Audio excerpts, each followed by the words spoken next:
Julius, the floor is yours. All right. Well, thank you so much. Who watched soccer last night? All right. Felix, where are you located right now? I'm in Berlin, but last night I was on a flight back to Berlin from Brussels, so it was quite unfortunate, but here I am. Like, what kind of German male does not watch soccer on a Sunday night when the European Championship takes place? I mean, just like the stereotype is just not there. Marianne as well? Okay. No, I don't watch, because you asked a question. Who wouldn't watch? That's me. I'm a representative of that group. Okay, you don't watch that either. Not at all. No. And I detect some sort of accent, Marianne. Where's that accent from? Not sure. I'm German. You're German. You're okay. Yeah, German I also live in gets, Berlin, right. by the way. Very good. Well, we could have all met here. Joking. But I assume a few others did watch the game aside from Marianne and Felix, right? Yep. Yeah. Okay. Mikhail, that's you, right? That's me. Where are you based right now? In Tallinn, Estonia. In Estonia, very good. And were you rooting for the Italians or the Brits? Sure thing for the Italians, because I'm like reborn in Italy, let's say. I speak Italian every day, and yeah. And your voice has a nice sound and ring to it. There's almost an Italian spirit to it, so I can see that. Very good. Italian ruined my English, so that's that's the spirit. Or put some music into it, however you want to look at it. Ekaterina, did you watch the game? Yes. And who are you rooting for? I was rooting for the Italians as well, actually, because I felt it was a bit unfair for, like the Brits and playing at home. So, yeah. Right. So you went for the natural underdog. Who in here was rooting for the Brits? Okay, Felix, give us the rationale why you're rooting for the Brits. As the only person in this Zoom room rooting for the British. There is no rationale behind it, to be honest. It was just, I don't know. I like their team. I wish, it was Wembley. It was 55 years, so I really wish it was them. Of course, no one really liked the fans, the British fans, but I don't really like the Italian team. I'm honest. Sorry. I was in favor of the Brits. Yeah. Sorry. They played well, we have to say. Yeah. I think they lost as well as losers can lose. Yeah.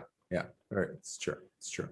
But I'm just going to give you my perspective. I rooted for the Italians primarily because I wanted Boris Johnson to lose.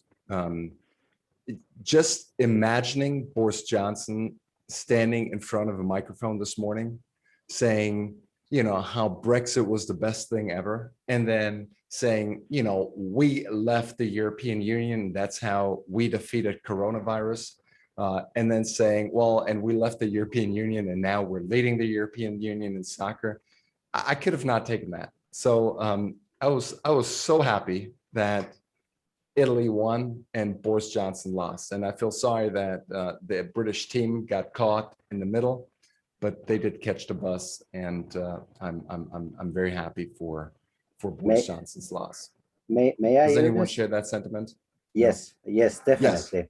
I wanted to say that definitely the same thing, and I also rooted for Argentina in Copa America, and they won Brazil for the same reason, and even worse. Like, imagine Jair Bolsonaro saying the same thing, that like, look at me, I'm delivering.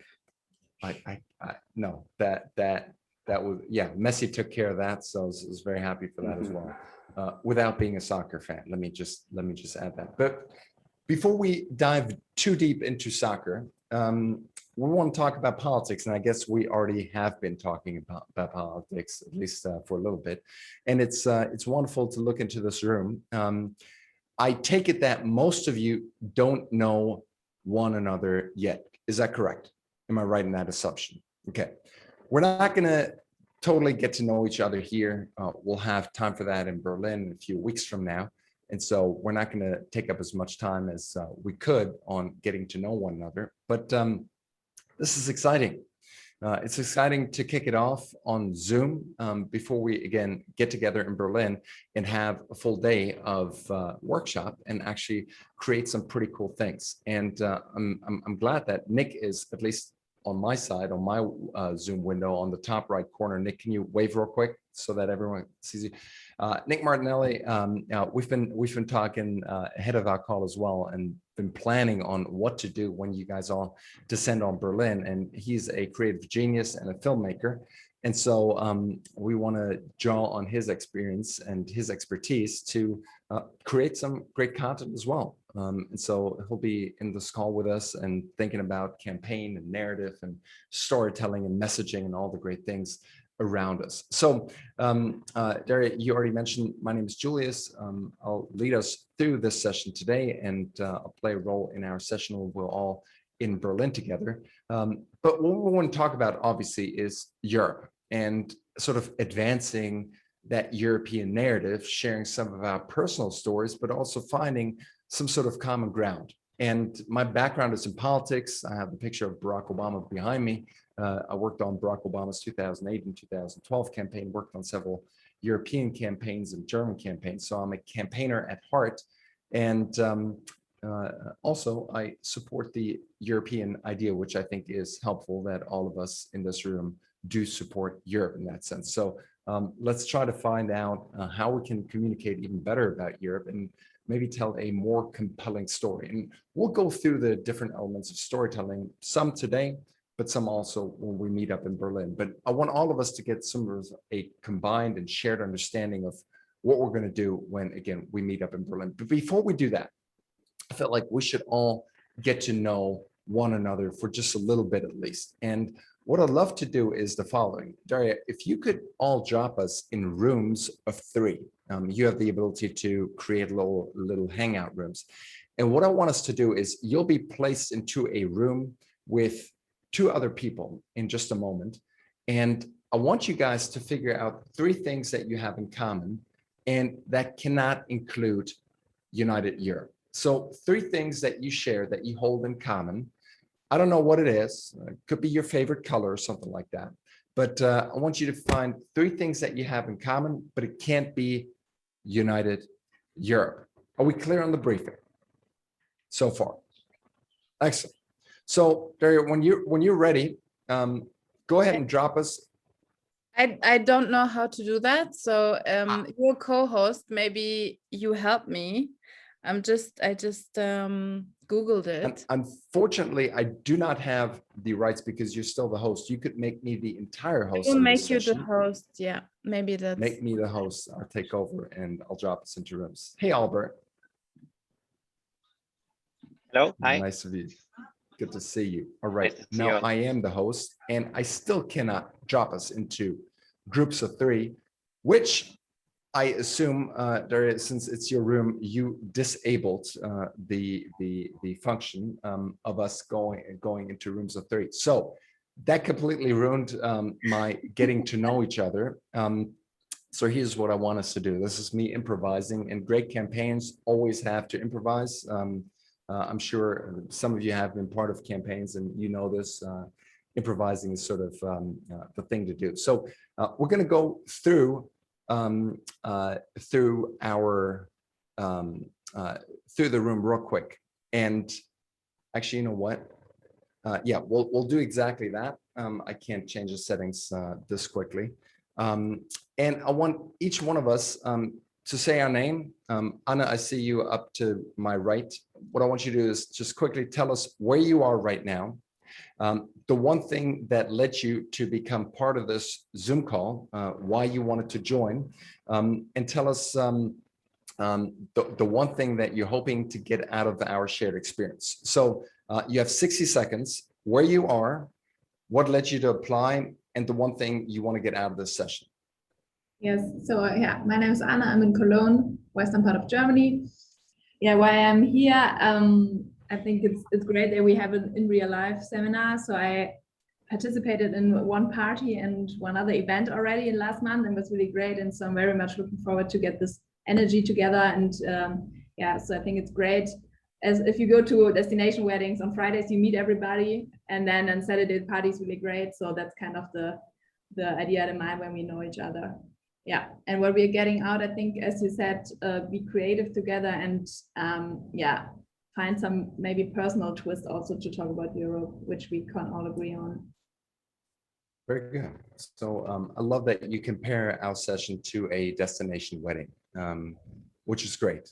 If many of you guys, and I see sort of the split up between Germans and non-Germans, if we can all mix this up and maybe a few of you guys get married, I think this would probably be the best thing we could do for Europe. So maybe already, Kel, I'm afraid you're out. But other than Mikkel, anyone who's still on the market and available, come to Berlin.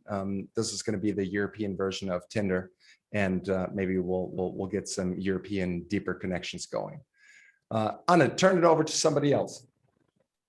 So then I turn it over to Luca. Hey, good afternoon. My name is Luca Contrino. I'm currently based in Brussels, but from my name, you can tell what nationality is and by the state of my voice. And so what brought me here was the fact that last year I picked up again on United Europe's activities. Sorry, it's clearly Greek, right? Just to make sure I understand it. Nope. Italian. Does anyone else want to take a guess? I know Luca, so I know. Yep, that's it. Me and Mikkel already know each other. Yeah. Very good. So help me out. Where are you from, Luca? I'm originally from Italy, but it's complicated. I've lived around. A true European spirit. Thanh you. Very good. So what brought me here? I guess I picked up on United Europe's activities last year and managed to keep up the momentum through to this year. Well, in anticipation of the seminar in Berlin, and what I wish to gain from it. I mean, obviously we have a series of common interests, which is why we're here. But at the same time, our backgrounds are very different, our experiences are very different, and so it's always great to, let's say, get different insights on the same issue, and of course, in the context of a strategy, how different experiences go to inform a uniform strategy in this sense. Okay. Luca, thanks.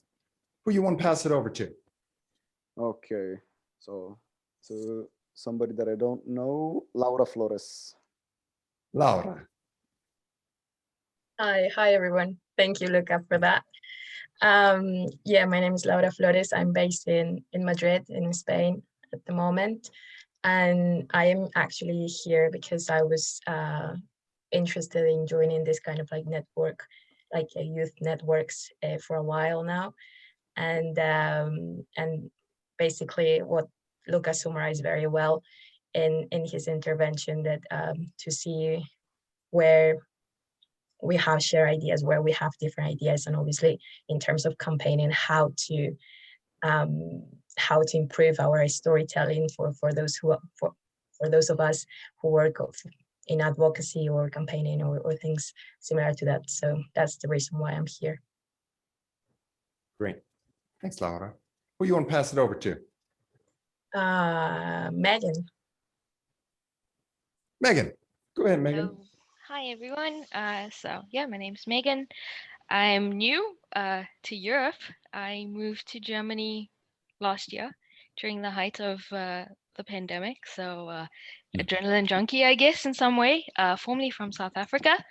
And the reason I'm here and what I wish to get out of it is to learn from you the stories of Europe and share some of my stories of Africa and South Africa, and yeah, just learn about the new place that I'm living in. So yeah, great to meet you all. Outstanding. Well, thank you very much. Who you want to pass it over to? Felix. Thank you, Megan. So hi, it's great to be with all of you.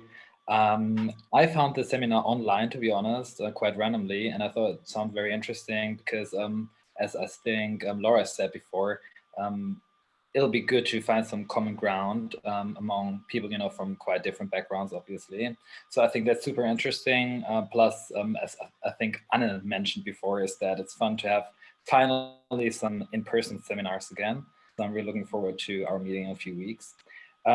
Plus, in September, there's the federal election happening in Germany, and I think, or I hope there's going to be a large scope on the European Union as well. So I think there's quite a few takeaways from the seminar I can take home into my work with. So I'm really looking forward to this. Outstanding. Great. Thanks. Right. I'll pass it over to. Yes, to Ekaterina. Great. Thank you very much. Hello, everyone. My name is Ekaterina. I'm from Moscow, from Russia, and actually I'm in Moscow now. I'm an artist, and I joined this seminar because I participate in one big exhibition that now in Berlin, and I made a video for this exhibition, and some of you participated in this interview for this video. Thank you very much. It was very, very inspiring for me. And my goal is to show that Russia is not so bad as I watch it on Euronews every day, and also maybe to find some new ideas for my artworks, and also to meet you personally, because our interviews were like very, very exciting. So I'm looking forward. Interesting. Thank you. Interesting that you say part of my goal is to make sure that you don't think Russia is all that bad. So I can't wait to hear some great stories from you. And I'm sure that not everyone in this room thinks that Russia is all that bad. I'm sure we all have some ideas, but maybe you can also disavow of some of the maybe misconceptions that some people have. So thanks for being here, and we look also forward to seeing your artwork. Great. Who you want to hand it over to? To EPEC. Great.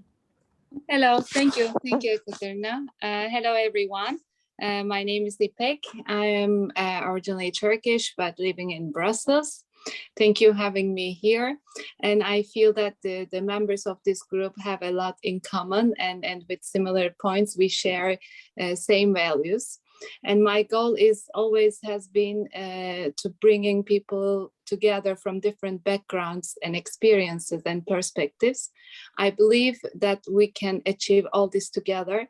And with this program in Berlin will be a great way after this pandemic and the first physical gatherings for all of us. And I feel also it's a great way to empower each other. This would be my expectation. Thank you. Empowerment. Thank you. Thanks, Deepak. Who you want to hand it over to? Just a moment. I just have to see. Yes.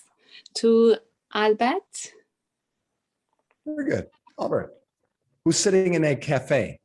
Was it a background? Yes, actually the call got me in some sort of a small holiday. And it's a strange holiday because I'm back to my hometown. I'm in Barcelona, that's where I'm from, but that's not that common because I live in Madrid now. So, well, essentially it's the reason I am here at the call. I've participated in lots of these seminars where you meet young peers, have exchanges, and I've always taken something personally. And I guess that also professionally, because I work in comms, in communications for an advocacy organization. So I really also looking forward to learning something related to communication strategy, political communications. Great, Albert. Thanks. Who you want to pass it over to? And I'll pass it over to Ekaterina. Ekaterina. Yeah, thank you, Albert. I'm Ekaterina. I'm also based in Cologne as Anna. And actually, I just knew from the seminar because of Laura, because I did my master with her together, and she drew my attention to it. And I really like the combination of like storytelling and art-based things. So I'm also doing a PhD currently, so I'm thinking of using arts-based research. So I'm really interested in that. And what I'm thinking of getting out of it is like highly creative and controversial discussions. And also I guess we are all like eager to do something on the European side because of like the last developments of the couple of years. It's like, it's crucial. You feel like the urge to do something. So I'm yeah, highly motivated to meet you all in person and then yeah, change the story maybe behind it. And I'm handing over to Nick. Hi everyone, I'm Nick. Nice to meet you all. I'm here because I get to work with the lovely Daria, and I've worked with Julius a little bit before as well, as he spoke about before. I'm super excited to hear from you guys and your expertise and your different personalities and your different views. And I'm really looking forward to making something that's hopefully emotionally captivating and that does a little bit of good in the world, is what I'm hoping for. And I would like to pass on to Simon Schutz. Hi, everyone. Nice to meet you. I'm currently at work, found a quiet spot here. I'm working for the German Car Association. So apparently my job is right now to find a new narrative to make the car industry get to 21st century and during climate change and all that.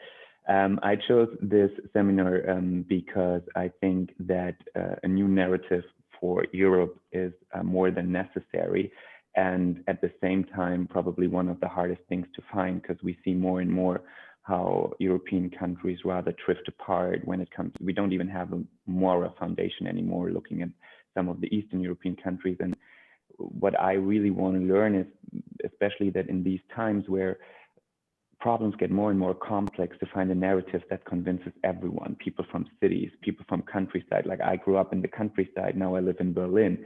And whenever I get home, I see how different the perspectives of the people there are and what they are interested in, and how easy it is, especially for simple narratives, to attract those people. So with the various backgrounds we have in this group, I'm pretty excited to find something that might unify us and bring Europe further on its way to, well, getting more inclusive in the 21st century and finding a new narrative that unites us.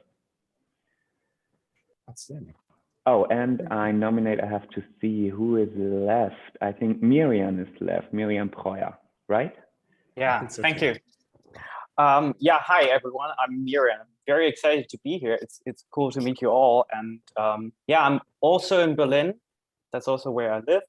I'm a policy advisor in the field of finance. So I often are confronted with EU regulation, but it also lacks a bit of human touch. So I'm very happy to have that side covered. I find it very interesting what Simon also just said, because sometimes I think like people with our background, even though it's so different, we probably share more common views on Europe than some people in more rural areas. So maybe we just should also maybe integrate in our thinking for this seminar or the meeting, how we make a narrative not only which is attractive to us, but might capture also people who would not join such a seminar, would not join such a discussion. And yeah, I think it's going to be fun with you all.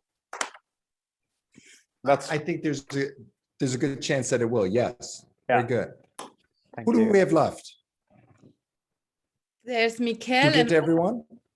No, Mikkel. Anna Romandash still. Who do you want to pass it over to? Marianne? Mikkel? Sorry, my mouse is a bit farther away. And yeah, Mikkel and Anna, I think, are still left, right? Very good. Then we'll do Mikkel, and then Anna, you'll round it up. I even made a list and like crossed it. But man, forgot my timing. That's next level. Great. So hi again. I'm Mihkel Kaevats from Estonia. I have been associated or connected with United Europe for a few years. I've participated in different events, and I'm also like this young professional advisor or part of an advisory body. And like what got me here was an interview with Ekaterina for her art piece. And for me, like the idea of putting like an artist and then a professional campaigner and then people with different backgrounds together. It's just crazy enough that I want to see what happens, you know. It might create actually something cool, you know.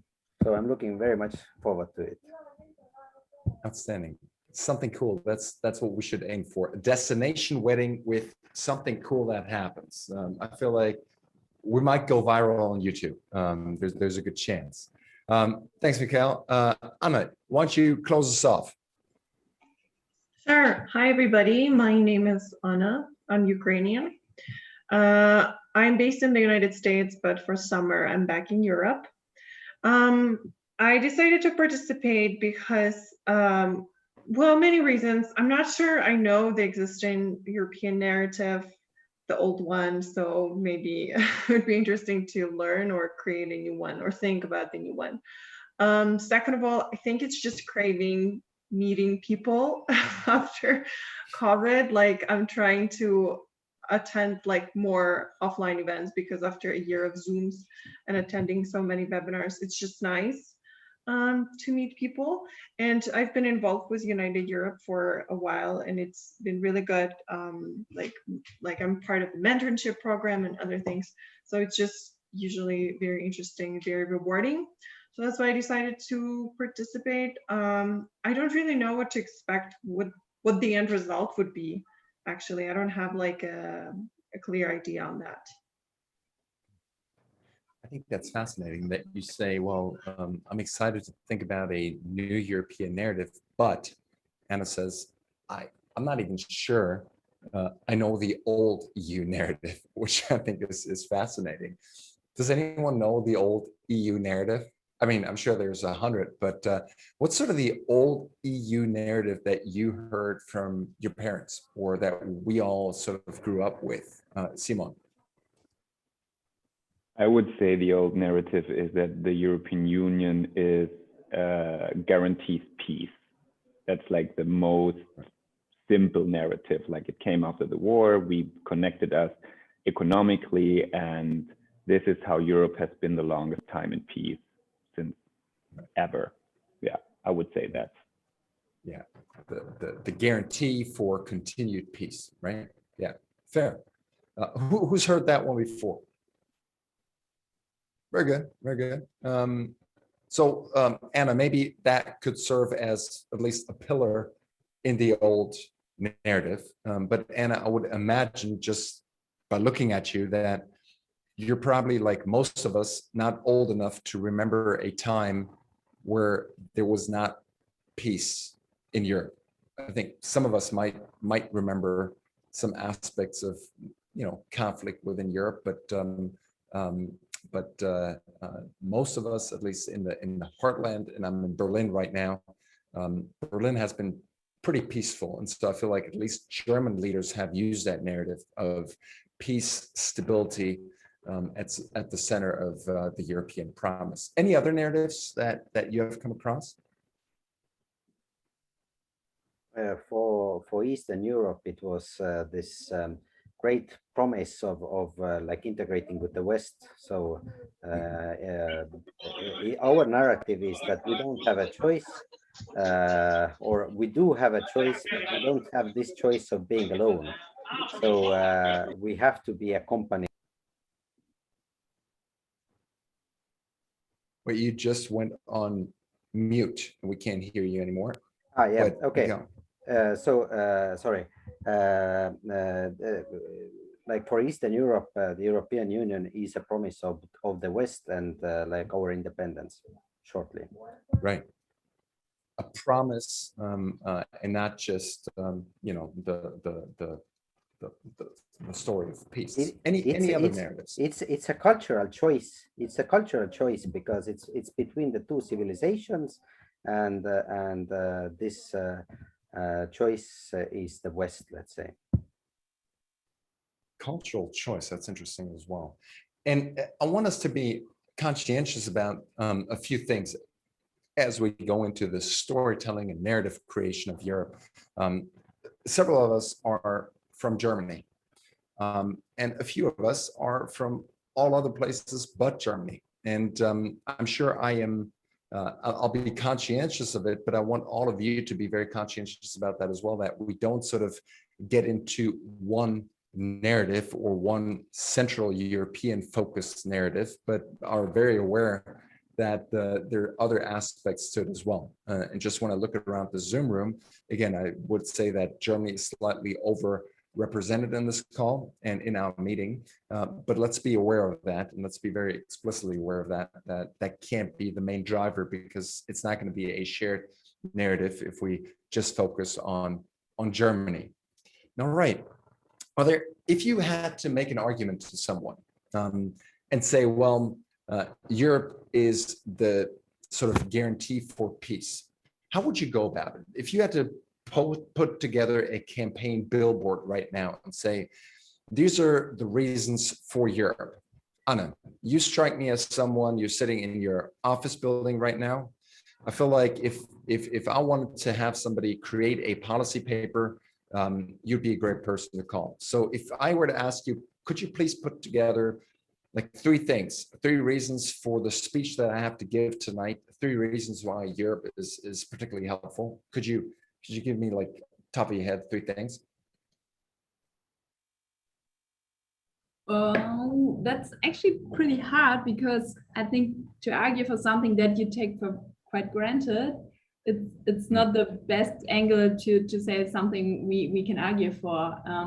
So maybe I would come from the perspective, yeah, it's something you imagine it would not be like that. You couldn't walk around safely, travel as you wish, cross borders, etc. So maybe from this like safety perspective, feeling, and also I think from our generation here, we don't know it differently. So don't always take routine and your status quo and the very prestigious situation we have for granted. So I would argue the other way around. I like that. Let's do the following, because Anna has, of course, one perspective, and that is certainly something that I will use in my hypothetical speech tonight. But I would love for all of you guys to open up your chat.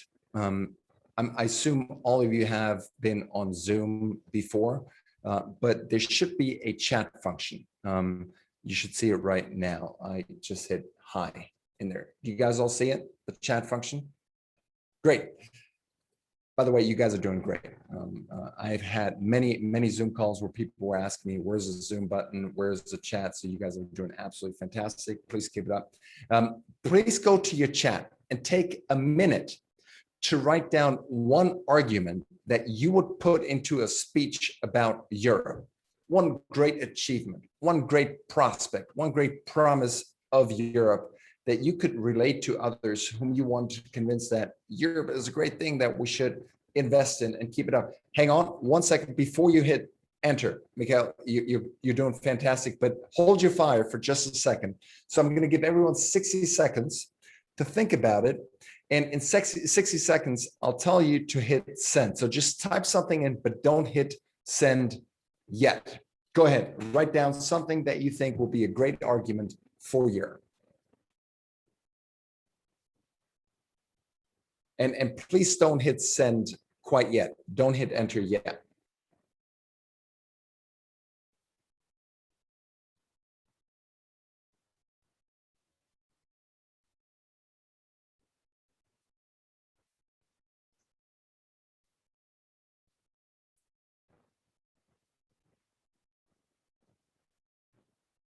Okay, like 30 more seconds.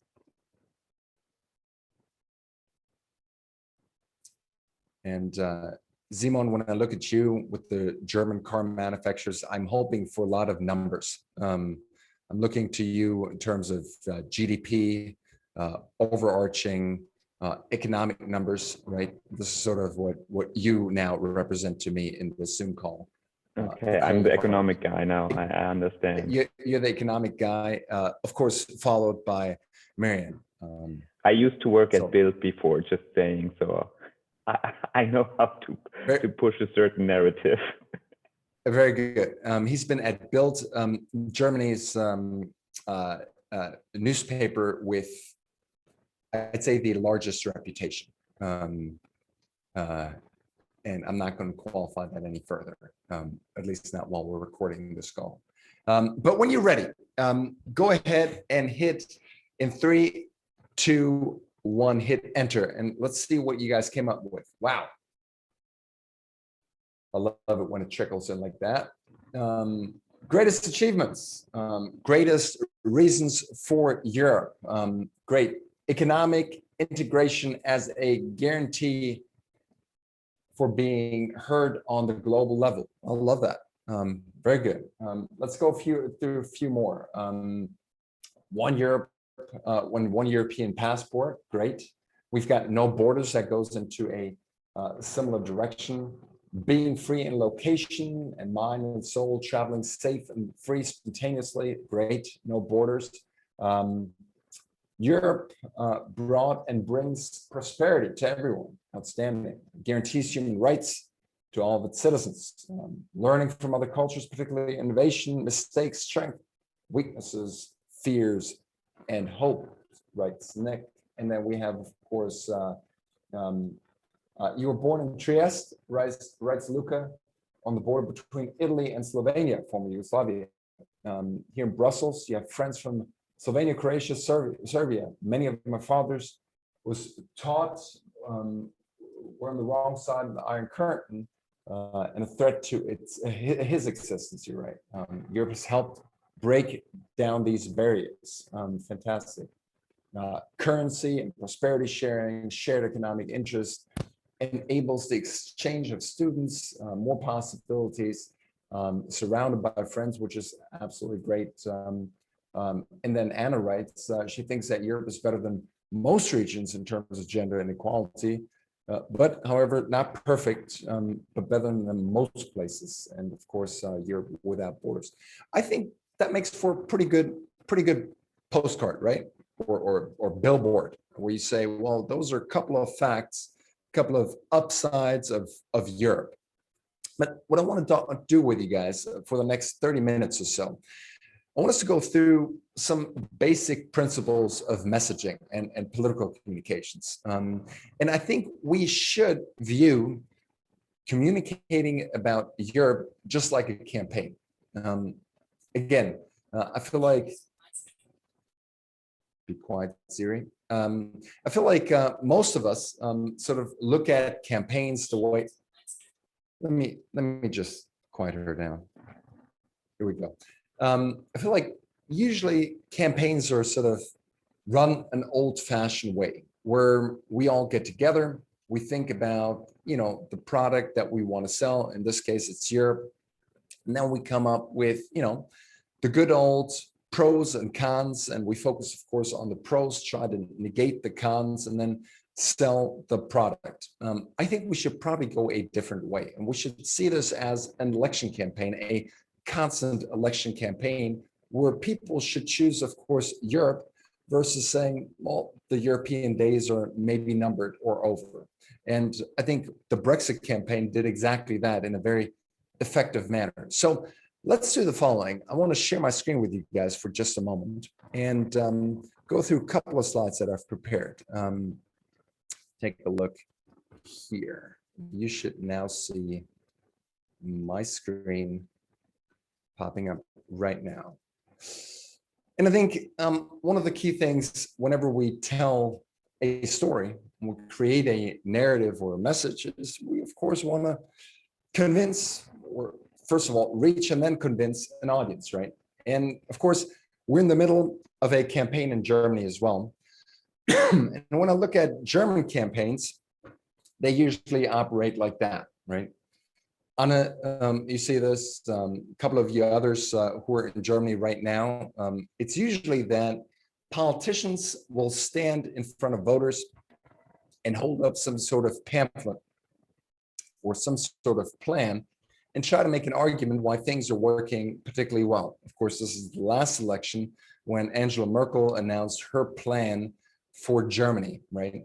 And within that plan, she breaks down a bunch of numbers, numbers, data, facts, and she says, well, the BPI has risen continuously, unemployment is down, our economy is growing, so let's keep Angela Merkel in power, right? the Green Party, other parties might make a different argument, but I feel like at the core of political messaging is usually some sort of data, fact, number-driven argument that politicians want to make. And I don't think that's all of a bad thing, but I think when it comes to communications, that doesn't necessarily help. And Angela Merkel, I'm just going to pick on her because she's probably the most prominent European figure, maybe aside from Boris Johnson right now.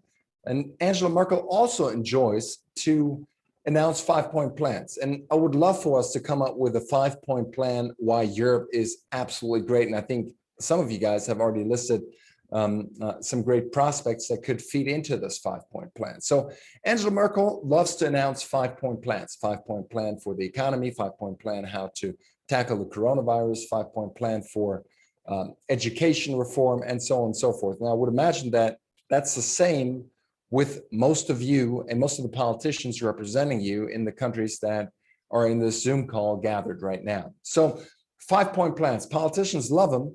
And then Angela Merkel says, well, I'm afraid we're not really connecting with the public. And so I think we need to go further than just putting a bunch of different plans and 5 bullet points into our narrative for Europe, right? We can't just add up all the different points you mentioned and say, this is a great list of 20, 30, 40, 50 different topics that Europe achieves for all of us. We got to go a little further. And I think there needs to go some sort of aspirational messaging direction that we go into. If I want to just go and leave Germany for just a moment and tackle back to the States and back to the 60s, there was, of course, Martin Luther King who said that I have a dream, right? And he inspired an entire nation saying where we are right now is just not sustainable and it's not feasible for a significant portion of the population. He said, I have a dream that one day things are better. And I think the important thing is he didn't say that he has a plan, right, where he wants to go, but he's got a dream of where he wants to go. And I want us to take the same thinking and the same direction when we think about Europe. I don't think we can just focus on all the good that's happening right now when we talk about Europe, but I think there needs to be a story, an aspirational story of the good, great things that are still ahead of us if we, of course, push forward into this common European project. So having said that, and Martin Luther King, I also think that we got to stand for something. And we can't just say, well, Europe is absolutely great. And I'm not saying that you guys are doing that, but we got to stand for something. Otherwise, we're not going to be really able to drive a message that actually creates attention. And since we're talking about campaigns, I want to backtrack just quickly. I want to backtrack to the previous European election, but more importantly to the US election that took place last year. And I'm sure some of you guys still remember very distinctly what happened there. And I think we can take a look at Joe Biden and Donald Trump when it comes to message architecture. I understand we're not selling a candidate, but we're selling a European idea. But I still think we can learn from Joe Biden and maybe even some of Donald Trump on how to create a message that sticks. And I would argue that every candidate and every campaign for a candidate has to be able to answer 2 questions. And I want us to think about it in just a moment on how to answer those 2 questions for Europe specifically. So the 2 questions that every campaign, that every candidate has to answer is, the first question is, why me? Why am I running for president? Why am I running for chancellor, for prime minister, whatever it might be? What qualifies me to actually fill that position? Why should I be that candidate? And the second question, which I think most campaigns fail to answer or fail to think about at least, is the question of why now? Why do we need to change course right now? Why am I the right candidate in this particular moment?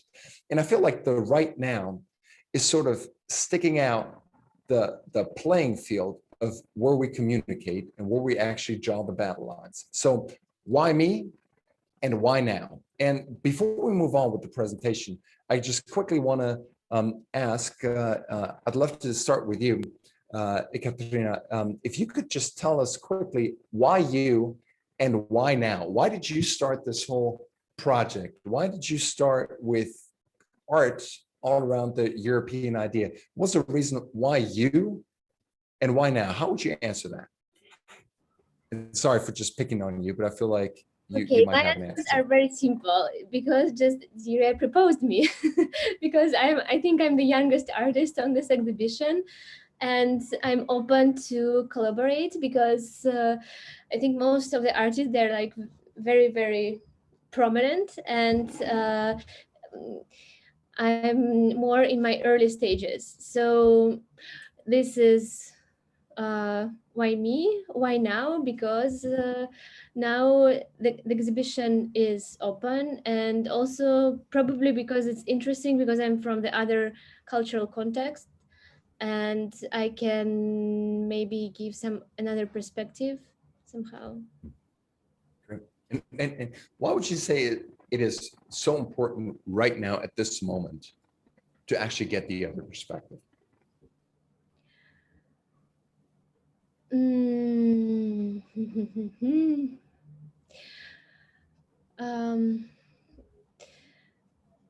Hard to answer. I'm sorry. Hard to answer, right? Right. And again, most campaigns don't come up with that those two answers to why me and why now in the first moment of the campaign, but great campaigns do eventually figure out how they answer that. And so, does anyone have an idea of why Europe is so important right now at this particular moment in time? Anyone want to take a first jab and the first shot? Go ahead, Simon. Well, I think we have, like, when it comes to world politics, we have China and we have the US fighting for being the leading world power, and Europe rather is the third power in this play, or we get kind of worn apart, we disappear in between the two. So we rather find a unified voice and get done with all the populist movements, or in the end, it's about prosperity, peace, and everything that will be decided about if we are not, being more unified in the future, I guess. Okay. So pretty dire situation that we find ourselves in, at least the picture that Simon is painting, saying we're about to die, get crushed by China, Russia, the US, but it doesn't have to be that way. If we unite, we can actually survive, prosper, and the greatest chapter might still be ahead of us. Correct, Simon? Outstanding. Mika.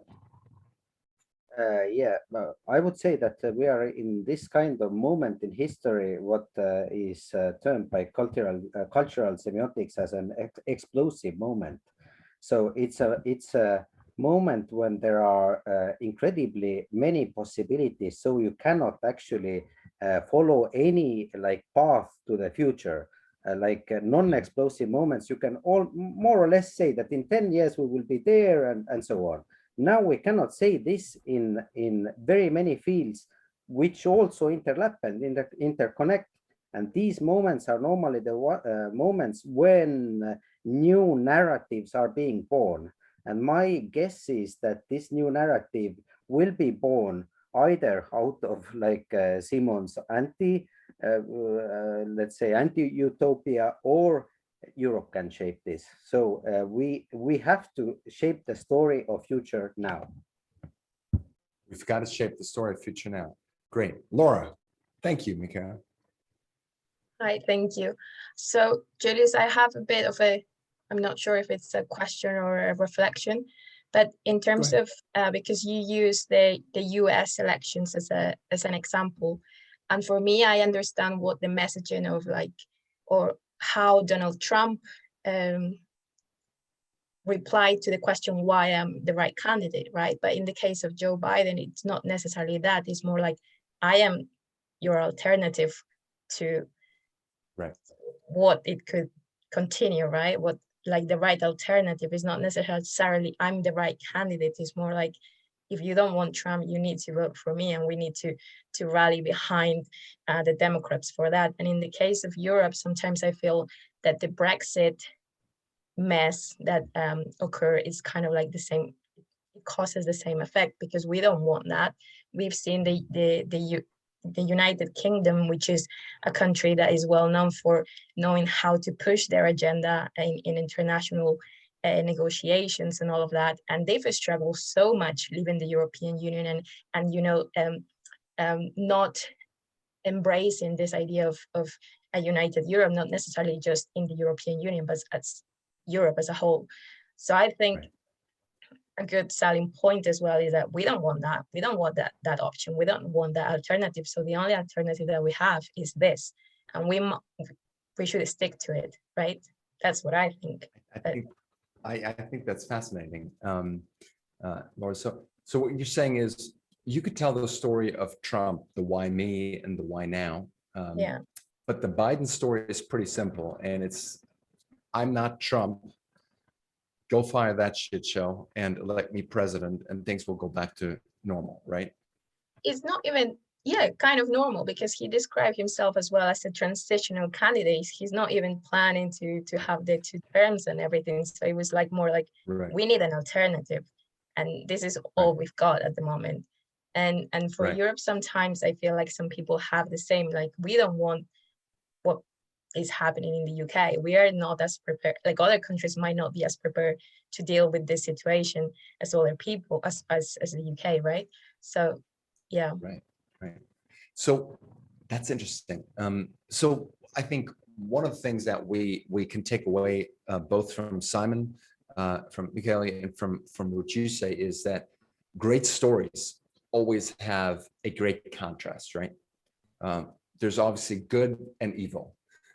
Nick, if I could bring you as our magic filmmaker and creative into this mix, there's something called the hero's journey in storytelling and in filmmaking.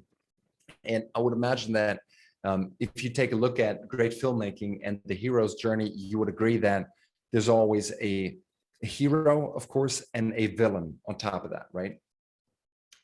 Is there a way to create an interesting film, movie, documentary without those different elements? And how do you go about sort of plotting the different characters? How do you do that when you create a movie, or you come up with a script, or the project overall? Structure a story, I would say that we all need like a protagonist that we can follow, and then we have to describe the world that the protagonist is in. Everything's normal. This is the everyday world of the character, and then something new comes along that that shakes that world to a core, and then it has to be a way. The protagonist has to find a way to either overcome the conflict, the difficulty, the villain, to bring everything back to normal, to either grow or to perish. And I think, looking back at Carl Jung, like I think you mentioned, that would be like the most simplest form of a story with villains and characters. And but how that links back to United Europe and what we want to do with this workshop and what we want to talk about, I think finding who we want to be within in this narrative in terms of like the protagonist, what the conflict is. Is it like is it ephemeral? Is it real? Or is it a character? Or kind of, I don't know. And I think that's what we can kind of discuss out of this next hour or so. Yes, absolutely. So Nick, what you're saying is, Laura, what everyone else has been saying is, we need that conflict. We need that contrast between good and evil. And just like in every good Hollywood movie, whether it's Lord of the Rings or Matrix or Star Wars, just to date myself, it's always an epic battle between good and evil. And so we probably need to, at least for the messaging aspect of it, at least think about it this way. But I want to bring it back to what Laura said. You said Joe Biden wasn't necessarily the ultimate hero who created the story and narrative around himself. He was just like, let's get rid of that guy. If we reapply that thinking to Europe, and you say, Europe is Joe Biden, who is Trump? And I'm not asking just Laura, but I'm asking everyone. I mean, I guess China could be an option. I guess other countries could be an option, but I'm not sure if we are trying to antagonize other countries here, or I don't know if that's the point of comment, or if it's something else. Well, right now we're just brainstorming, so I feel like we can Eurosceptics, that's true. antagonize anyone. Yeah. Go ahead. I'm sorry. Eurosceptics might be. Anna said Eurosceptics. Eurosceptics, very good. What do Eurosceptics say? What's their main argument? I also had something in mind like that Europe failed, so that we hear that a lot, more nationalism in the pandemic, and everybody's like very coming back to protecting what we have, and we're doing better and comparing. And I think this would also be more like an internal force, Trump-like force, that could be really, really dangerous. I think it's, oh, sorry. Just an idea, maybe instead of like people or countries, you can also antagonize like prosperity and this kind of unity versus chaos and uncertainty. Unity, stability, prosperity versus chaos, instability, and just things going up in flames. Okay, I like that contrast. Good picture. What about the change that was forced upon the world? I mean, Corona forced everyone into their houses, where most of us still in our houses, and everyone is anticipating a different way of living once things go back to the new normal. So perhaps that's the way, because that's something that everyone on some level can relate to. And I think one of the biggest things when it comes to a story, especially if you want to connect to people, is to have something that everyone can see themselves having lived through or experienced in some way. And I think would be hard pressed to find someone who hasn't been forced through this change.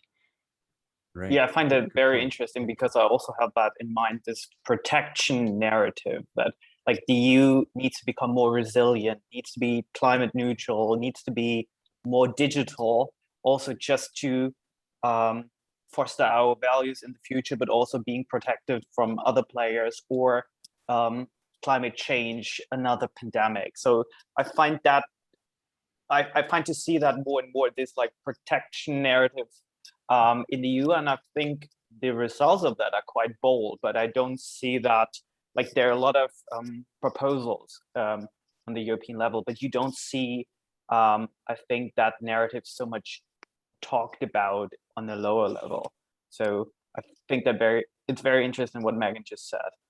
I think one problem is that when we talked about good and evil and antagonists, I don't even know if we can agree on what's good and what's evil, what's good and what's bad, because when we look at, for example, what's happening in Hungary and to the LGBT community, there are different views. But it's the same when it comes to migration, where we maybe would have the same views, but we don't. Same when it comes to climate, where we also do not really have the same views. So in a lot of things where we might see something as the good, positive solution that would be beneficial for everyone, first of all, it's maybe not beneficial for everyone, because for some, it might be more costly, and mostly for a lot of things that are happening right now, the elites, and I guess all of us here more or less are the elite, are less, well, have less disadvantages of everything that's happening than maybe the farmer living in the countryside or something like that. So the question is really, can we agree on what's good and what's evil, what's bad and what's not? Right. So, and I think if I may, the underlying, please. Oh, just sorry. I'd like to throw in that it's maybe a question of values, because you said before that somehow you have to stand for something. So because also we focus also a lot in practical terms, protecting citizens, etc. But ultimately, the division between populist and pro-European side is having some values like the rule of law, human rights, democracy, etc. So I think that's something to care about. Albert, thank you for that. And sorry, go ahead. I want to throw in just one thought. I have the feeling that Europe is lacking a vision for the future. So we always talk about we want to go back to how it was. We want to, and that's actually also what Trump ran on. He wanted to make America great again, just like Reagan, and everything we kind of know of, you know. And because the future is or seems very disruptive and actually unpredictable, and it is certainly unpredictable, especially with the changes we're all going through right now, I think this is a problem to kind of create that vision for the future. And I think Europe needs to kind of manage to paint that picture of the future of Europe. And yeah, right.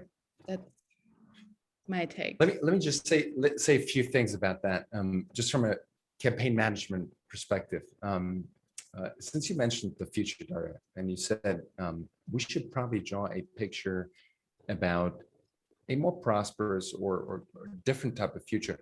Bill Clinton, back in 1992, former president for the young folks here in the Zoom room, he would always say elections are about the future.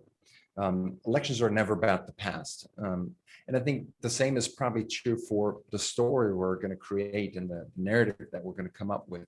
If we just focus on Europe is the biggest guarantee for peace, we're just dwelling on the past and we're ignoring the future. And so we should be looking ahead on what's coming next and defining what's at stake.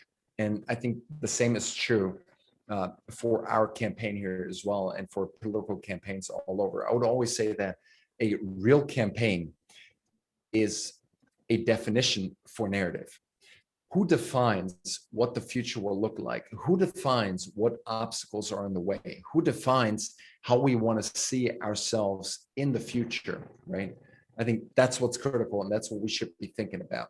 The other thing, and this draws on what Simon and what Albert said, so now I would totally agree that there's a different stack of, you know, the way you in Berlin might see something versus another European sitting at a lunch with Viktor Orban might look like, you know, might have very different ideas of the type of shared European narrative that should exist. And so we probably can't make everyone happy.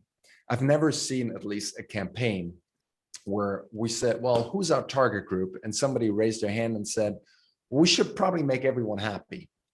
And everyone should be feeling really good about this message, right? I don't think there's ever been a campaign where everyone was happy. So we should probably think very, very closely and should pay a lot of attention, Albert, about what you said, what type of values we want to include into our narrative, whether it's openness or whatever it might be. But I think we should draw a campaign around the values that we stand for. And then if that means losing a few people on the edges, then so be it. But I don't think we can create a campaign that anyone cares about or will ever find out or listen to or see in their feed if we have this kumbaya narrative that doesn't sort of paint any sort of contrast or conflict with other folks. So conflict and contrast are critically important. I want to take you back for the remainder of what we have, back to what I thought was probably one of the strongest moments, at least in recent European history. And that was in the lead up to the 2019 European elections, if you remember. Right? We had the election coming up, and I felt like that was a moment where, at least in Berlin and in parts of Europe, people were taking the streets. There was the pulse of Europe. Has anyone ever heard of the pulse of Europe? I would imagine a few of the German folks have heard about it, but it was like demonstrations, people taking the European flag and just assembling on market squares and saying, we're pro-Europe and Europe is critically important and everyone make sure you show up to vote. And it was a sort of kumbaya feeling when you showed up to these Pulse of Europe marches. And I was sort of thinking to myself, why is there all of a sudden this mobilization around Europe? And then it sort of clicked, because I was looking at the rise of the AfD, the far right-wing party in Germany, who made it very clear that they were not really interested in continuing to invest in Europe, right? So I saw a detractor from Europe by looking at the AfD. I also, of course, looked at Brexit, right? And what happened in the UK, and all of a sudden it became very clear and very real that there was a possibility that Europe might crumble and fall apart. And then, of course, there was also Geert Wilders, right, in the Netherlands, a very prominent right-wing politician who had gained a lot of traction. And Trump, of course, had been elected in 2016. And so for the first time, I feel like there was this notion that what we had taken for granted might crumble. And I feel like that backdrop provided a great tool for mobilization. So it was a polarized society, polarized because obviously there's different, values at stake pulling at the European experiment. And that polarization also mobilized a lot of people. We had tremendous voter turnout, at least compared to other European elections that previously took place. So I pointed that out because I want to make sure that we understand you need both. You need the detractors, you need the polarizing elements of a good campaign in order to mobilize the base that you want to reach. We've got about 20 minutes left, and I kind of want to do one more round of typing a few things into the chat, because I think it'll help us to think about what we need in order to craft that message. And we've talked about a lot of the positive things, but I kind of want to backtrack on the other side. You said, Laura, well, Biden said, I'm not Trump. I kind of want to go back to what Biden said. What do you think, or Laura, what would you say were the three things that Biden pointed out that he would do different than his predecessor? I mean, less misinformation for starters, I guess. In terms of like the current situation, obviously, managing the pandemic and all that comes with it, not drinking bleach, those recommendations. He did that at some point. And I think in terms of immigration as well, like he wanted to make a change there, and obviously minority groups. And that was a very different discourse from the previous president of the US. Absolutely. So restoring American values of openness that Trump had just thrown sort of overboard, correct? Yeah, I think. Again, I'll go ahead. Sorry. Oh, sorry. Yeah, just make some people feel included again in the decision-making process in a way. Right. So I would argue that in politics, the most critical sentence, at least in political communication, is the following that I want to share with you. In politics, what we have is the following. We say, you can never solve a problem that nobody's aware of, right? I feel like that is the most consequential sentence in political communication. Never solve a problem that nobody's aware of. Excuse me. And you said, well, everyone was aware of Donald Trump as the problem, the bleach, the racism, right? The protectionism. There's just so many problems that everyone just had at their forefront and the top of the mind that, Joe Biden just needed to say, take a look at Donald Trump and you ultimately see the problem that I am solving, right? But I think in our case, in the European perspective case, the problem isn't as clear as it was with Trump. Would you agree with that? We have a couple of baby Trumps running around in Europe, but I don't think there's that one big Trump running around with bleach, telling us to sort of look in the UV light and all of the problems are going to go away. So we, I think, need to turn this sentence around. And the way we turn the sentence around is the following. I think we need to sell the problem that we solve, and we don't need to sell the solution. I think we're all very aware, and I asked you guys, what are some of the benefits of Europe? and you all put them in the chat and we can come up with several more. But I don't think we need to just sell the upside. We need to have them, of course, at our disposal. We need them for the aspirational messaging aspect of our narrative. But I think we need to start out by selling the problem we solve and not the solution. Would anyone disagree with that? Daria, I see that you have your hand up. I would say we need to make people aware of the problems we're facing, and then which Europe is the solution for. Absolutely. But? So you said never solve a problem nobody is aware of. I would correct. Maybe approach it the other way around, that you need to make people aware of the problems and then tell them what the solution is. Oh, absolutely. I think that's the same thing. Making people aware of the problem is me saying you need to sell the problem. Selling in terms of like advertising, we sell the problem. We don't sell the solution. I'm sure if we ask Simon about all the car manufacturers that he has, a lot of them, when they go to advertising, will say, this is the new BMW. It can accelerate from 0 to 100 in 2 seconds. It runs completely on clean energy, blah, blah, blah, blah, blah. But I don't think we need to sell all the solutions that Europe will bring for everyone. I think we need to make people aware of the absence of Europe or the problems that are heading our way if Europe is not, dominant or there for us. Mm-hmm. Somebody else had their hand up just a second ago and I wasn't quick enough to see it. Yeah. Oh, go ahead. I was wondering, because selling the problem you solve also could sound a bit like the subversion of scare people, right? That you just like pronounce the problem, make it sound very scary, so you can say like, oh, by the way, I also have the solution. I'm not just aware of the problem, I also have the solution in my toolkit. Right. So I just was wondering how far you would go, because like this is a smart choice of words, but yeah, is it intended to scare people, or is it just raising awareness? Because that's I think the difference is the emotions.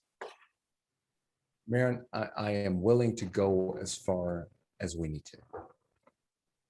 I'm kidding, but there's this great movie, The Ides of March. Has anyone seen that? The Ides of March. George Clooney wants to be president, and Ryan Gosling is his campaign manager. One of the greatest movies of all times.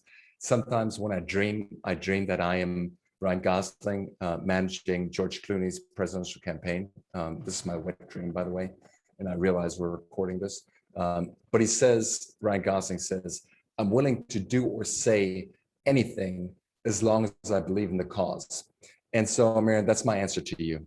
We should be willing to do or say anything, even scaring the shit out of people, if that means we succeed with our overarching mission and goal. And I think we can now go leave Hollywood again and re-enter Europe. Unfortunately, the majority of movies coming out of Europe don't quite make the noise that the Hollywood movies make, and maybe there's a reason for that. But I do feel like we need to tell a story, and I don't think Star Wars would work if Darth Vader was a nice guy. And I don't think Star Wars as a story would work if there wasn't a Death Star willing to blow all of us up. So I think that conflict and contrast, and Nick, I'm hoping for your support in what I'm saying right now. I think it needs to be stark, and we can always dial it down a little bit, but at least in the beginning, when we create and craft the message, I think we should go all out and then sort of dial it down to the level where everyone feels comfortable. Does that make sense?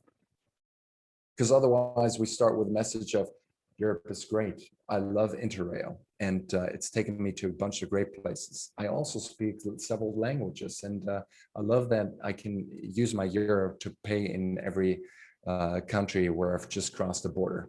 And I think most of us will agree that that message will probably not change minds, correct? All right, So let me just refocus it real quick. I said we need to sell the problem that we solve, not the solution. And let me just put that up on the screen one more time. Let's take that as our operating premise for creating a message. Who would you say is the best person at deploying that approach to storytelling? Who's done it best? You mean Dominic Cummings? I think that's pretty good as well. I was thinking about a different guy whom we've talked about. I think Donald Trump is pretty good at it as well. Would you agree? He's pretty good at selling problems, right? What's his favorite problem? Or if you think back about the 2016 campaign, the campaign that he should have never won, but still won, I would argue in part because of great storytelling. What was his favorite problem in 2016 that he was selling to the country? Mexicans and rapists. I'm sorry? Mexicans as rapists. Mexicans I would say rapists. Hillary, Cricket Hillary. Crooked Hillary, right? That was the contrast, of course. Let me go with the migration part first. We can talk about Hillary in just a moment. He said, right, illegal immigration is such a big problem, right? And you know, the numbers just don't back him up on that. But he said migration is a tremendous problem, and he said we needed to build a wall. And by the way, Mexico will pay for it. I'm sure now you all start to remember. There was one TV spot created by Trump. And I want to show it to you guys because it was so crass and just so terrible that even Fox News was not willing to air this TV spot that the Trump campaign created. But I still want to make sure that we take a look at it because I think we can learn from it when it comes to developing a story. So let's take a look, and then on the other side, we talk about it. And I'm not saying this is the way we should communicate about Europe. I'm not saying that at all, but I want us to think about it in terms of how Trump did it. So let's take a look about the 7,000 migrant caravan. Have a look. The 7,000 migrant caravan crossing Mexico, marching toward our border. Dangerous illegal criminals like cop killer Luis Bracamontes don't care about our laws. The only thing we had is true too. America cannot allow this invasion. The migrant caravan must be stopped. President Trump and his allies will protect our border and keep our families safe. America's future depends on you. Stop the caravan. Vote Republican. I'm Donald Trump, and I approve this message. All right. I'm sure a lot of you guys are saying right now, where in the world did I land on this workshop about Europe? Why we're looking at Trump crazy messages, but just from a communications perspective, would anyone say this is a pretty effective message? Yep. If we take the values out of it? Really clear. Why was it so effective? Go ahead. It's really clear. It paints the enemy. It paints also the solution, and the solution is Trump. The only one who can save from this disaster, you know. And there's I'm the only one who can do it. There's a clear threat, right? Absolutely. Luca. Yeah, I think I was going to say the same as Michael, actually. So this idea of only I can fix this, only I am willing to address it, that sort of messaging. Excellent. Thank you. Simon. It also couldn't be more emotional, like vote me if you want to support or protect your family and be for safety. And I think that emotional kind of aspect really got to people too. Right. There are a bunch of killers out there who want to kill you and your family, right? But it doesn't have to come to that. My name is Donald Trump. I will build a wall to keep you and your family safe. And all you need to do, here's a call to action, is vote Trump on November 4th, right? It's so clear, it's so easy. It's like an equation, right? Problem, solution, vision, call to action, vote Trump, right? Pretty easy. And I understand that not every complex political problem can be boiled down, but maybe it can. And we just need to be a little bit more creative. But I think the other thing that you guys just said is fear, right? Your family could be dead tomorrow morning unless you vote for Trump. Fear obviously is one of the great drivers and great motivators, right? Fear, shame. Those are some of the things that motivate us to do things. And I think it could be either fear of somebody, someone, just like Trump did it, or fear of a missed opportunity, right? And if I take a look at the world right now, and this is drawing on what Simon said earlier about China, America, how the new world order coming out of this coronavirus situation is being reshuffled, right? I feel like there's a certain angst and anxiety about whether we're going to be part of that equation or we might not be. And so the fear of missing out, FOMO, I think that is also a fear that it might not be as negatively connotated as the Trump example just took place. But I want to just broaden it a little bit further. And this is the last thing we'll do for the last 5 minutes. And then we'll break. And again, we'll meet back up in a few days. But I want to break down the Trump message and deconstruct the Trump message with you, because I think it could be sort of the pathway how we think about our narrative. Because the narrative is more than just migration policy and the promise of the wall. A narrative is bigger than that. And so it needs to be aspirational. I think Trump actually managed to do that. So let me share my screen one last time with you guys. And I sort of took out the drawing board here. I'm going to ask you guys a few questions, and I would like for you to think about how you answer them. So here's me drawing. This is the architecture, at least that I use when I try to come up with a campaign message, right? We're going to have a bunch of different pillars. Can you see me draw? Yes, you see the white lines? Great. We're just going to take 4 for now. But these are the concrete promises that we want to make to voters. So Trump said, my name is Donald Trump, and I will build a wall. What were some of the other promises that he made? The wall. What else? Other concrete promises, not slogans, not getting claims, out of but Paris, concrete. getting out of the Paris climate agreement. Great. Paris, we're going to get rid of Paris. What else? Think about trade. What do you say about trade? Training China. America first. America first. Say one more time.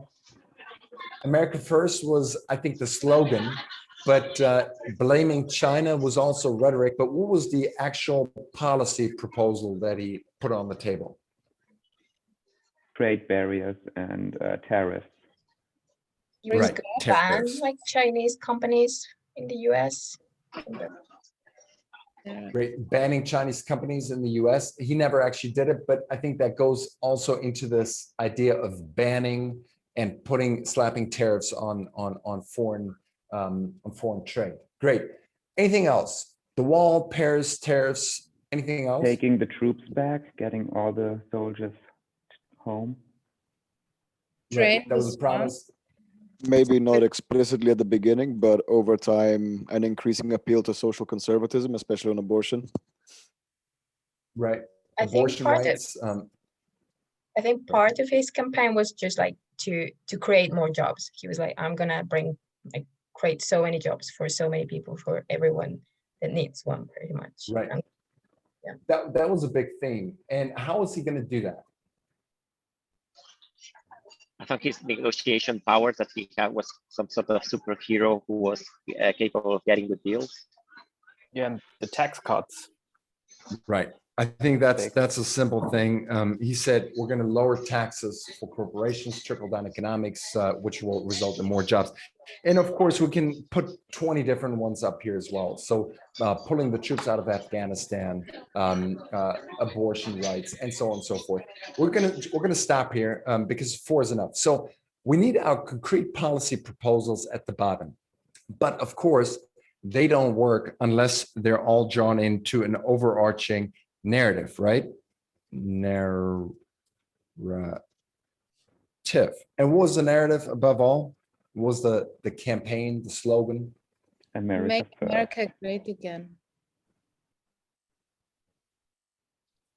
Make America great again, right? And so let's dissect it for just a moment. I want to break it down because I think even though something like the wall or Paris or the tariffs or taxes, they're so far apart from each other, I would argue that they all tell the same story, or even better, Trump managed to all chime into the same exact story. So a great story always has a beginning, and then of course, a little hero's journey, and then the resolution in the end. And so what Trump did is he always started out with the problem. Sell the problem you solve, not the solution. We see 4 solutions in here, right? 4 different solutions. This is important, guys. Let's just focus on this in the very end, and then we'll get out of here and we think about it again when we meet up. But he always started out with the problem. So sell the problem, the problem, the problem, the problem. Tell me again one more time the problem that the wall solves. Who wants to do it? What's the problem? Migration. Great. Tell me the crime, problem, or crime maybe in his worldview. Again, crime. Killers are coming across the borders, drug dealers, they want to kill you and your family. My name is Donald Trump. I will build a wall. And when the wall is there, right, we're going to be amongst ourselves again. All those foreigners are out, all the terrorists are kept out, and America will be great again, correct? But this is how the story goes, right? But there was a strong undercurrent, and I think he's a good this kind of read between the lines guy, because like part of it is that immigrants are criminals and everything, but they are also not white. So protect white America. I think you're absolutely right. Okay, absolutely. Let's do the second thing with Paris. Who wants to sell me the problem of Paris? What's the problem behind it? Go ahead, Luca. I think actually here it was sort of 2 1 in the sense that there's first this idea of climate agreements that are stifling American business and competitiveness. And then the second idea that America is not free to make its own rules anymore, that it's subjugated by external legislation and cannot be the top dog that decides everything for itself and by itself, that it has to play along with other inferior countries, if you will. Absolutely. Very good. Luca, you still sounded a little bit like a spokesperson for a right-wing European government. I want you to trump it up a little bit more. Please channel your inner Steve Bannon for us for just a moment. Oh, God. I know what I'm asking from you, but I feel like you can do it. So we are now slaves to legislation that is not written by our own lawmakers, that is imposed on us by a shady cabal of lawmakers unelected by our people, not of our nationality, that stifle our business and want to keep this great nation down. Give a round of applause. This is wonderful. A cabal of European bureaucrats who want to stifle the American economy. But my name is Donald Trump, and I will not allow this to happen. That's why we will get rid of Paris. And when we do, America's strength is back, right? We're going to make our own decisions again. We're going to be free again, freed from European overreach. And this is when America is great again, correct? Yep. I mean, change a couple of words, and that was basically the Brexit campaign. Basically, right? Very good. Let's hear it for tariffs. What's the problem about tariffs? The whole world is living off our paycheck, and jobs are fleeing the country, and China is ripping us off. And we need tariffs so people buy American or things get produced back in America. So if they get produced in America again, or if we buy American, then we save our jobs and make America great again. I love it. I love it. I feel like if Trump were to run 2024 again, you might have a chance for a traveling press secretary or something like that. You got to wait and see. You're doing well. Stay tuned. Stay tuned. What? Very good. So we're getting ripped off. The Chinese with their cheap steel, right? Simon and the globalists from Germany and their cars, right? They're ripping us off. My name is Donald Trump. I will slap taxes on these people. And when I do, jobs are going to be coming back to Michigan and to Detroit, and America's going to be great again. Last thing, taxes. Who wants to do the taxes? I feel like we're starting to get in the habit of it. Who's the evil power behind taxes? The establishment. He was very anti-establishment. Great. The establishment, right? And the establishment, so sorry, the socialists, the communists, the socialists, all those who love massive taxes, but we don't like them in America, right? Obama, right. The communists, just like Obama, they want to take your hard-earned money away and they stifle the economy, right? I'm not gonna allow this to happen. So I will lower the taxes for our great businesses. They're gonna grow, you're gonna find your job. And if that happens, America's gonna be great again, right? So it's a pretty simple narrative. But again, there's always a villain. There's always a problem that Trump solved. And then there was a relatively easy solution that they came across with, right? And so then tying it back to the overarching narrative, I think that's the way to go. And so what I'd love for you to do, and I know we're out of time here, but what I would love for you to do is before you descend on Berlin, I would love for you to think about Europe, about some of the challenges that we face out there, some of the problems that we might be able to sell and solve, and then how we can tie it back into our new, updated, maybe completely not updated, but completely new written European narrative. I still think just like we heard from Nick earlier, we need to tell a story about where we're coming from and where we're going. Just like Daria said earlier, it just can't be about the past. It needs to be about the future. It needs to be optimistic and forward looking. But again, we also need to consider what the roadblocks are and the roadblocks that we need to overcome, all the problems that we stick into our story, some of the villains that want to detract us from reaching that new mountaintop that Europe could ultimately be, and then tell a story, a plausible story of how we get there. Does that make sense?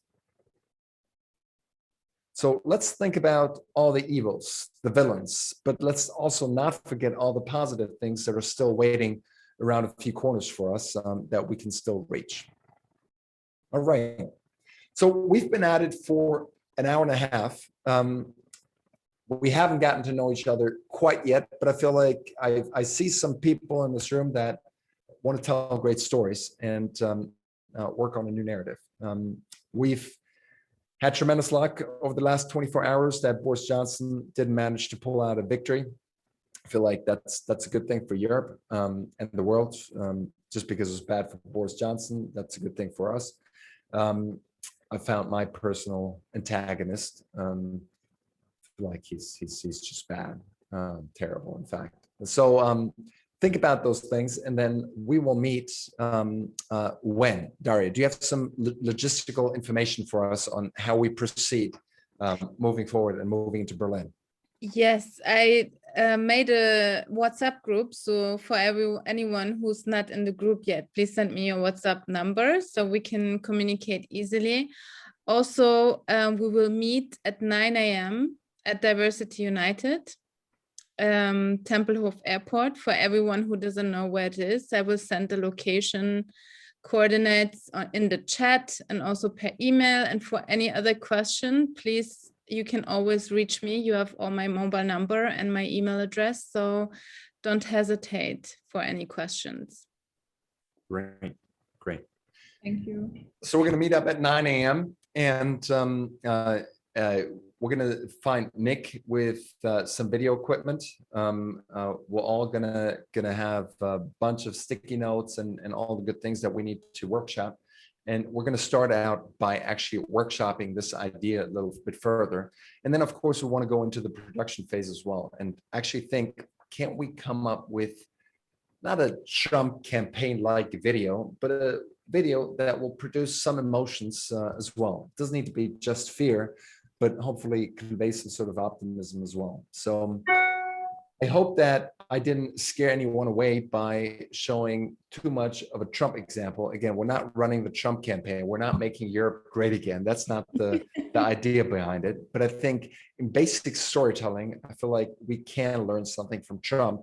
We can learn something from the beautiful way, Laura, you set it up with Biden and the antagonist, of course, everything that he's not standing for. That's why he's running. So let's figure out why we're running for Europe and why Europe is our candidate for a better future. And thank you, Julius, for this wonderful session. I really enjoyed myself, and I think I can speak for the others as well. And we very much looking forward. So thanks a lot. Thank you, guys. Have a wonderful evening. Can't wait to see you in Bye. Berlin. Thank you. Thank you. Bye. Take care.